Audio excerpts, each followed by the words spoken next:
Hello everyone, ఈ శారీతో అయితే long dress stitch చేయమని చెప్పి ఆర్డర్ వచ్చిందనమాట. వాళ్ళు ఏం చెప్పారంటే లాంగ్ డ్రెస్తో పాటు చున్నీ కూడా కావాలన్నారు. సో నేనేం చేశానంటే ఈ విధంగా పళ్ళు ఉంది కదా, 1.5 మీటర్కి ఇట్లా కట్ చేసుకొని దాన్ని మళ్ళీ రెండు సగాలుగా కట్ చేసుకున్నాను అనమాట. కట్ చేసుకొని ఈ విధంగా మధ్యలో మడిచి కుట్టేసి ఈ సైడ్స్ ఉంటాయి కదా, ఒక సైడ్ అంచు కూడా మడిచి కుట్టేశాను అనమాట. లో కుచ్చులు ఉన్నాయి కదా, వేస్ట్ కాకుండా రెడీమేడ్ చున్నీ ఇలా ఉంటుందని చెప్పి ఇలా స్టిచ్ చేసేసా. ఈ కస్టమర్ ఏంటంటే సన్నగా ఉంది, అందులోనూ రన్నింగ్ బ్లౌజ్ వచ్చిందనమాట. సో అందువల్లే నాకు చున్నీకి కూడా సెట్ అయిపోయింది. 4 విధాలుగా వేసుకోవచ్చు అనమాట చున్నీ అనేది, ఇంకా వాళ్ళ ఇష్టము. నేను మాత్రం ఇలా సెట్ చేశాను.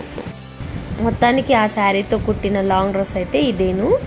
నచ్చింది కదా, లైక్ చేయండి, షేర్ చేయండి. ఈ ఐడియాస్ కోసం సబ్స్క్రైబ్ చేయండి.